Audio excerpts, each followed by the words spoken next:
Good evening, everybody, and welcome to the Goethe-Institut New York.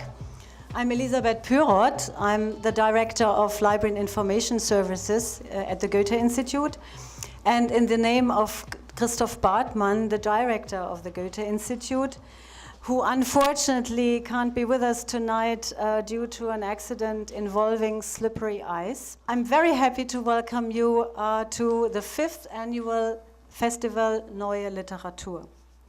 This is an evening that celebrates both our 6 German authors from Austria, Switzerland, and Germany, as well as the recipient of the Friedrich Ulfers Prize for Literature. We hope you will take the opportunity to speak with the writers, as well as with the partners of the festival, which are all present here tonight. And now I have the pleasure to turn over the evening to Juliane Kempfeld, the Director of the Deutsches Haus New York. Thank you, Elizabeth. Good evening, ladies and gentlemen. I'm Juliane Kempfeld, the Director of Deutsches Haus at NYU. Thank you. We are many, and we're turning 5. So this really should be a cupcake party, but no worries, it won't be. But who are we? We are the Festival Neue Literatur. To be more precise, we are the, and now I have to read it because it's a bit of a list.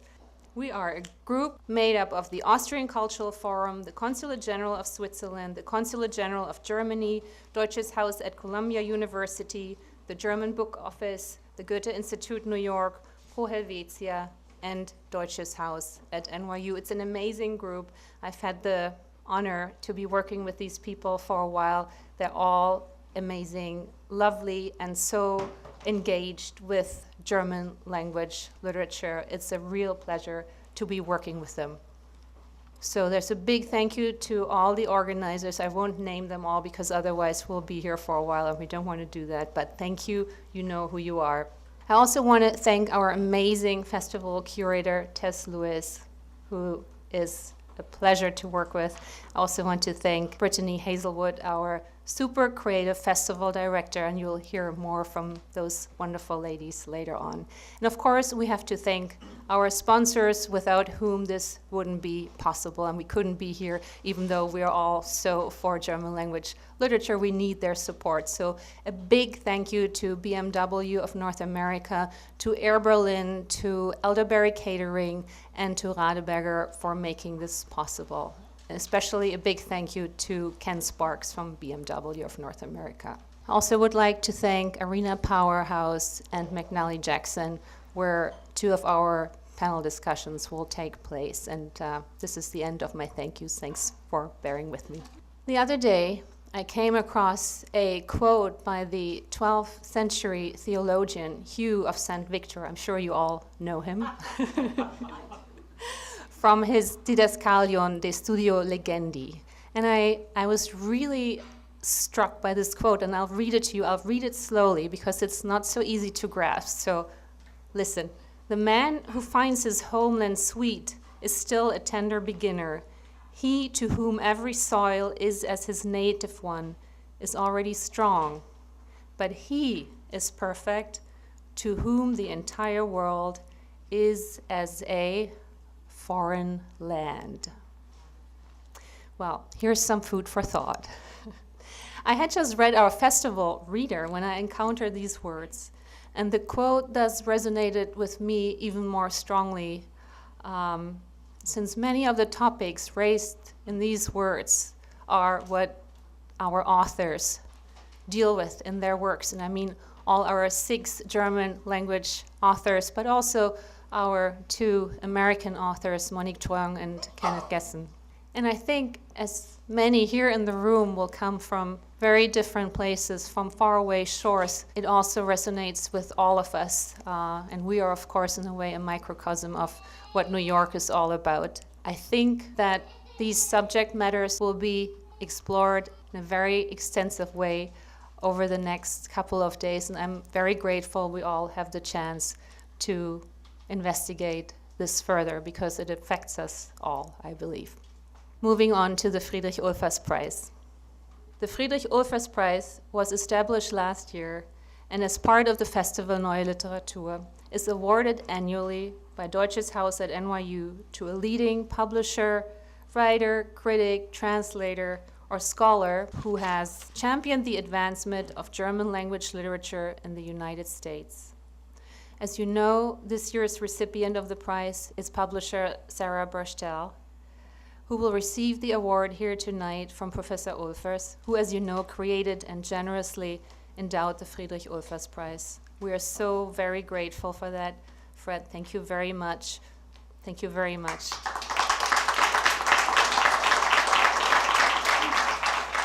Thank you so much for making it possible for us to honor such an inspirational luminary of the literary world as Sara Bershtel, the publisher of Metropolitan Books, an imprint of Henry Holt. Thank you. Let me say a few words about Friedrich Ulfers. Friedrich Ulfers is an associate professor of German at New York University. He has also served as assistant dean of the College of Arts and Science, the German department's director of undergraduate studies, director of the NYU in Berlin Summer, and director of Deutsches Haus at NYU.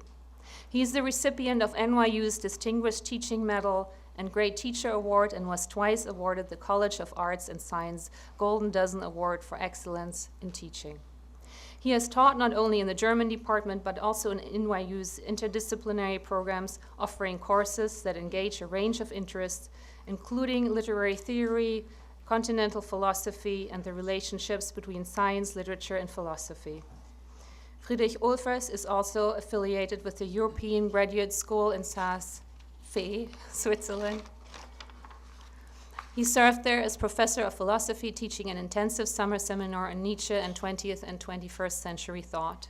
From 2006 till 2009, he was dean of the Media and Communications Division of the school, and in 2009, he was appointed professor emeritus. He's senator of and serves as secretary of the American Council for the school's Media and Communications Division, and he was recently awarded the Officers' Cross of the Order of Merit, the Bundesverdienstkreuz. As you know, the laudation honoring Sara Bershtel was supposed to be held by eminent author Christoph Hein. Unfortunately, though, Christoph Hein is ill and thus was unable to travel. He sends his greetings and his regrets, and we hope he'll feel better soon. We're therefore particularly grateful that renowned translator Philip Boehm was able to step in at short notice to read the prepared speech by Christoph Hein, which he also translated. So please allow me now to introduce Philip Boehm to you briefly. Philip Boehm's career zigzags across languages and borders, artistic disciplines, and cultural divides. He's the author of more than 24 translations of novels and plays by German and Polish writers, including Christoph Hein, Franz Kafka, Stefan Zweig, and Nobelist Herta Müller. Nonfiction translations include A Woman in Berlin by Anonymous and Words to Outlive Us, a collection of eyewitness accounts from the Warsaw Ghetto. He also works as a playwright and theater director and is the founding artistic director of Upstream Theater. Recent awards include fellowships from the John Simon Guggenheim Memorial Foundation and the NEA, as well as the Helen and Kurt Wolf Translation Prize and the PEN USA Award for Literary Translation. Please join me in welcoming Philip Boehm. Thank you so much, Juliane. I'm a poor substitute for Christoph Hein, and he wanted me to repeat what you just said, how much he regrets not being able to travel. For those of you who are concerned, he is, he's passing the point of danger with the possible thrombosis, and he wanted, I think, you all to know that he's doing okay. But he very much wishes he could be here. And before I read his speech, it's of course a great honor for me to have an occasion to pay homage to Sara, who has done so much for me personally and for translators in general. And I think really to not just to disseminate German literature, but to raise the level of discourse, the level of social discourse, the level of cultural discourse, and even moral discourse, I would say, for our readership in the United States. So now I'm going to put on a hat as a translator and read from Christoph's speech. Christoph and I went through various back and forth about this, so I think what may be projected, if there is going to be a German version projected, it will differ slightly from the translation because it's, as usual, yes, as usual. So here, and I won't try to imitate Christoph, although if I had a little more wine, I probably could. We have come together to honor Sara Bershtel and to thank her. To thank her for helping this country reopen the way to another, to a nation that in the last century became the terror of the planet, that cut itself off from all civilized societies and caused the whole world to turn away from German language and culture, and to spurn the cultural achievements of an entire nation. Sara Bershtel has helped heal this break by championing the literature of this nation that was ostracized because of its past. Literature has the ability to open paths and rebuild bridges. It is able to do this when there are people who are its champions. Over 20 years ago, I traveled to China for the first time, and then to Japan the following year. In both countries, I worked as a visiting professor. I had long felt a special connection to those places on account of their culture and history, but I had put off traveling there. I didn't want to visit as an admiring tourist gazing this way and that. I was after a more intense, more exact encounter as part of a working relationship. My hunch proved correct. Sharing a house with Japanese or Chinese colleagues, working together in one space, opened up much for me that I might not otherwise have understood or even noticed. Because as close and familiar as their culture was to me, it was not my own, and there was much that would have remained alien to me had I set off traipsing about the country with no counsel or guidance. Before the trip, I started boning up on the top travel guides, which told me what places I had to see, which mistakes I had to avoid, and which European custom constituted an unforgivable faux pas in those faraway places. But I soon realized that there was a better resource, one which provided much greater access to the people and their everyday culture than the highly praised and constantly updated tour guides. And that was Chinese and Japanese literature, belles-lettres, philosophy, and the works of the historians that had interested me for decades. These books did a much better job of opening the way and provided me a far more accurate approach to the places in question. Lushun and Akutagawa had made their countries and the distinct cultures accessible to me. They had made the strange familiar and exposed the essential underlying layers, the forces that had shaped land and people over the course of centuries. I understood because I knew the literature. I understood because translators and publishers had opened up this distant and at first glance enigmatic continent for me. Something I'll never forget. At one of the Beijing universities, I shared an office with two Chinese colleagues. Both had been involved in the Cultural Revolution that had shaken China 20 years earlier, one as a perpetrator, to put it briefly, the other as a victim. I was hard-pressed to understand how the two of them could work together as lecturers ever again and share an office in the bargain. My European colleagues told me that it was impossible to discuss these things with them, that neither man would talk about it, that they wouldn't share any information about that period with us white Europeans. So I turned to the great author Lucian, and he helped me engage them in conversation. His depiction of ordinary life in China 100 years earlier, his description of his fellow countrymen, their attitudes and behavior, the everyday philosophy of the little people, helped me find a bridge to their descendants and to a conversation about a past that was burdened with shame. On another occasion, when I was a guest professor at an American university, a particular student caught my attention because of his accomplishments in my course on German and German literature. Talking to him, I learned that he had no intention of pursuing a career in this field. He was a computer specialist and had decided to complete a 2-year study of German literature because his company was sending him to Germany. And he wanted to learn more about his future host country than just the language.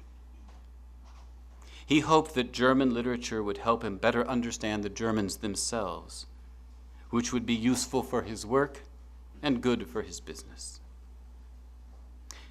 Literature opens worlds for us and allows us to understand nations. Literature can reveal the deepest recess of a landscape, of a mentality. And this is Sara Bershtel's long-time endeavor. She has worked to reveal to her fellow Americans this strange, unusual, and irritating country, Germany. This culture that over centuries had made a name for itself, a name that a few years of Nazi barbarism destroyed for a long time, perhaps forever, all on its own. She has worked on behalf of a literature that, after the Second World War, met with rejection not only in America.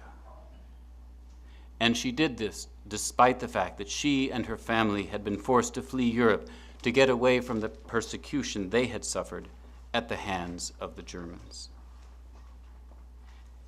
If the people of this planet truly wish to unite as nations, if we want to stop dividing the world into first, second, and third, if we desire to overcome the prejudices we hold so dear against all that is other nations, other religions, other lifestyles, then we need broad-minded, insightful advisors and great-hearted people to open the way. People like Sara Bershtel. Thank you, Sara.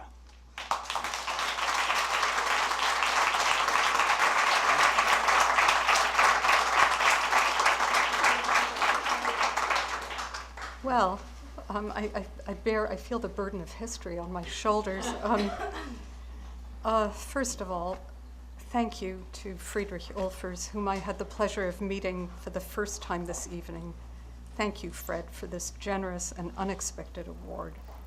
Thanks also to Juliane Kampfield of Deutsches Haus and Christoph Bartmann of the Goethe-Institut for all they do every day in the service of German culture and literature.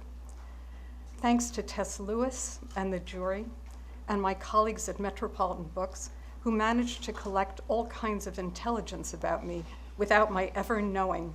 Now I know what good liars all of you are. And finally, thank you to Christoph Hein, my beloved author and friend, who had planned to travel all this way to honor me. Sorry, Ricky, is okay. I can't help but recall my first meeting with Christoph. It was 1987. I had just published Der fremde Freund, or Drachenblut, as it was called in the West, in the United States. He was here on an official USIA tour. I had no idea what to expect, or rather I expected some utterly serious East German, all dour and austere. But here was this man, I'm sorry he's not here because he looks dour and austere, but here was this man with impish eyes who explained that he just managed to clear up a mystery. In preparation for his trip, he had been reading some US newspapers and had come across a football player known as the Refrigerator. The name made no sense to him given the tiny under-the-counter ice boxes they had in East Berlin. But once he got to the United States, he understood. I have to say, I never actively set out to disseminate German literature and culture. In my line of work, it's often true that you end up publishing not what you know. My doctoral field was 19th century European literature, but who you are. And German literature and culture is simply part of who I am. German was my first language. I was born in Frankfurt, the daughter of Polish Jewish Holocaust survivors, and I grew up entangled in these conflicted histories. And when I say entangled, I can think of no better example than the summer camp I attended all through my childhood. It was an international Zionist youth camp in Berchtesgaden, on the slopes facing the Obersalzberg, where we danced Israeli folk dances up and down the meadows. Those hills were alive. With a different kind of music, I can assure you. In any case, as I grew up and my family followed the usual survivor's route from Germany to Israel to France, back to Germany, and finally to the United States, I noticed that I felt a particular affinity with Germans of my generation. And I think that it was that we were equally obsessed with our shared histories, something that did not seem to be as true of my French or my British friends. And for those of us from West Germany, there was something else we had in common, a particular relationship and distance from America, which was, after all, everywhere around us. From the soldiers we chased after, shouting our few mispronounced English phrases, to the chocolate syrup we didn't know what to do with, to the saddle shoes, an endless source of style contempt. In any case, it is this shared sensibility and its component of irony, too, I think, that drew me to the works of Götz Ali and Wolfgang Schivelbusch and Hans Magnus Enzensberger, to Peter Schneider's Wall Jumper and Detlef Peukert's Weimar, more nonfiction than I think is usual, but also to the great novels of Herta Müller and Christoph Hein, saturated as they are with history and social reality. But there's another thing as well. German was my native language, but my relationship to it was unself-conscious, so to speak. Until I worked in publishing, I had never read a German book in translation, not to mention worked on such a thing. And it has been one of the great intellectual adventures of my life to look at this language the way translators have to. I became fascinated with my own language, the syntax that proceeds in counterpoint rather than linearly, the structure that is chordal rather than melodic, this grammar that joins together not an endless string of words as the comical cliche has it, but a remarkable array of concepts, so that every combination word is or was at one time a neologism, not searchable in any dictionary. And so I want to thank, of course, the writers who created these brilliant and beautiful texts, but also the translators, especially Philip Boehm, whose work initiated me into these mysteries and complexities. Thank you for giving my language back to me with a greater richness than I could ever have imagined. And thank you again to Fred Ulfers and my colleagues and friends here tonight. I am deeply honored.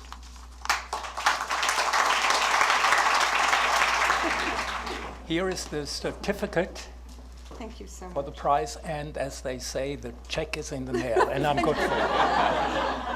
Thank you so My much. congratulations, Danke well sehr. deserved. Danke sehr. Gern geschehen. Thank you. Hello, everyone. So I'm Brittany Hazelwood, and as this year's managing director, and on behalf of the festival partners, it is my pleasure to welcome you again to Festival Neue Literatur, New York City's only German language literary festival held in English. This year we celebrate a special milestone. It is our 5th year anniversary. Many of you have attended past festivals. Still, for some, this is your first experience. To both, I welcome you to a truly unique festival experience. As Eric Jaroszewski of Nine Quarterly would say, German engineering is good, German literature is better. Each year we have the wonderful privilege of extending an invite to the German-speaking world's most celebrated writers. This process is impossible without the visionary leadership of our festival curators. It is my pleasure to introduce Tess Lewis, this year's Fearless Festival curator.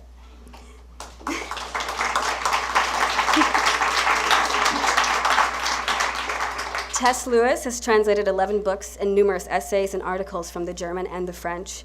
Her translations include Peter Handke, Julia Rabinovich, and Pascal Bruckner, among many others. She has been awarded a PEN Translation Fund grant and an NEA Translation Fellowship and a PEN UK Translation Award. From the festival partners, Tess, we thank you for your leadership, your vision, and the many late nights spent reading copious books from writers from Austria, Germany, and Switzerland. We eagerly look forward to a weekend filled with dynamic discussions, all designed and owing to your tireless efforts. Please help me in welcoming our cherished 2014 curator, Tess Lewis. Good evening, and thank you for braving the cold to come and celebrate Sara and to launch the Festival Neue Literatur for 2014. It's been a pleasure and a privilege to be a part of the festival. As Brittany said, the only platform in the United States and probably in the English-speaking world dedicated to showcasing the astonishing variety and vitality of German language literature today. I'd first like to thank everyone at the many cultural institutions. Juliana did the list, so I'm not going to do it again, save some time. But my heartfelt thanks for your efforts, your support, and your collegiality. It's unlike any other organization that I've worked with. I'd also like to thank Susan Bernofsky. Susan Bernofsky, whose energy and enthusiasm over the last 4 years have been instrumental in making the Festival Neue Literatur as prominent and successful as it is. Even as curator emerita, she's been an enormous help with this year's festival. So thank you, Susan. Honestly, thank you. And last but certainly not least, I would like to recognize Martin Rauchbauer, without whom there would be no festival at all. Festival Neue Literatur was his inspiration, and he persisted despite the odds against any endeavor with this many moving parts and the general lethargy with which our literary culture generally greets translated fiction. I don't know how many of you non-native speakers are familiar with the expression, that and a token will get you on the subway. I mean, you hear it less and less. They were phased out over 10 years ago, and that and a Metro card just doesn't do it. But let's imagine Martin, 6 or 7 years ago, talking up his ambitious idea of a festival celebrating German, Austrian, and Swiss literature. My guess is that the most frequent response to his suggestions and requests for interest was first, what? There's a difference between Austrian, Swiss, and German culture, literature? And the second was, yeah, sure, that and a token, even though I'm sure they were too polite to say so. And yet here we are today for the 5th year in a row, thanks in great part to you, dear Martin. So, on that note, and as a token of our deepest appreciation for your dedication to German literature in general, and Austrian literature in particular, we would like to offer you these genuine New York City subway token cufflinks.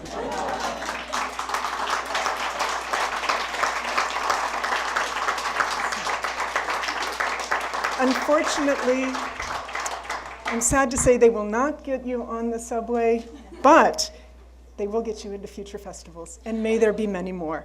And we also have a signed hyphen for you. Thank you.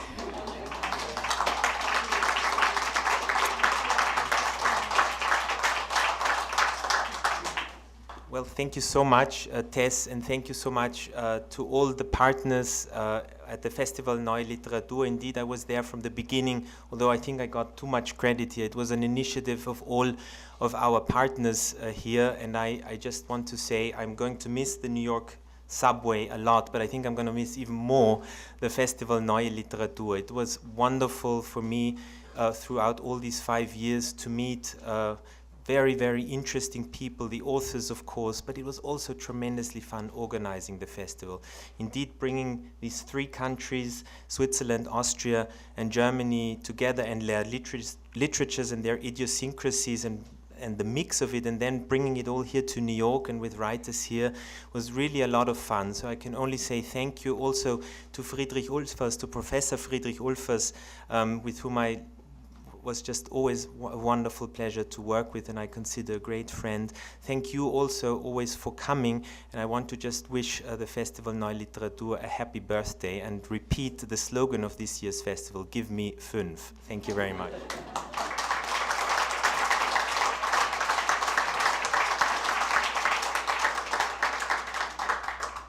So now we move to the festival part of the evening. The festival's theme this year is border crossings. Our 8 authors write in and across cultural and linguistic fault lines that run not only through Europe, but around the globe. And in doing that, they do exactly what Christoph Hein was mentioning. They build bridges across them, and they open up new worlds to their readers. Lately, it has become almost trendy to get up on a soapbox and denounce world literature as bloated, bland, toothless pap, a side effect of global capitalism.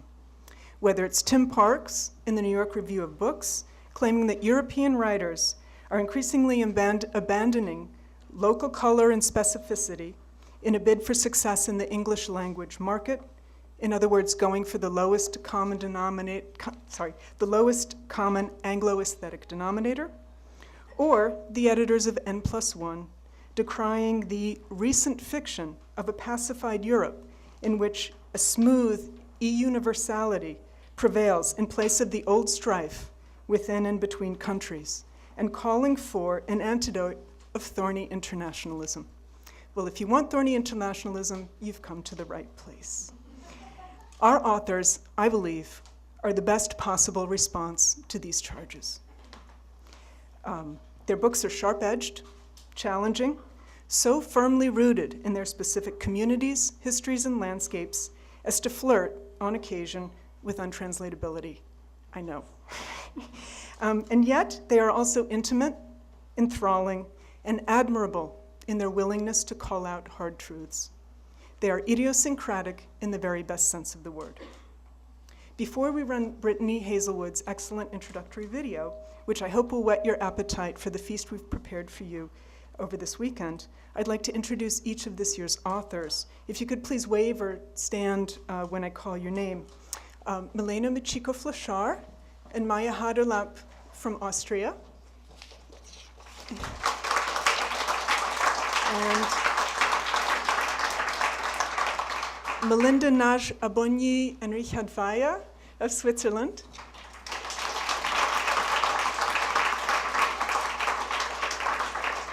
Olga Graznova and Abbas Kider of Germany.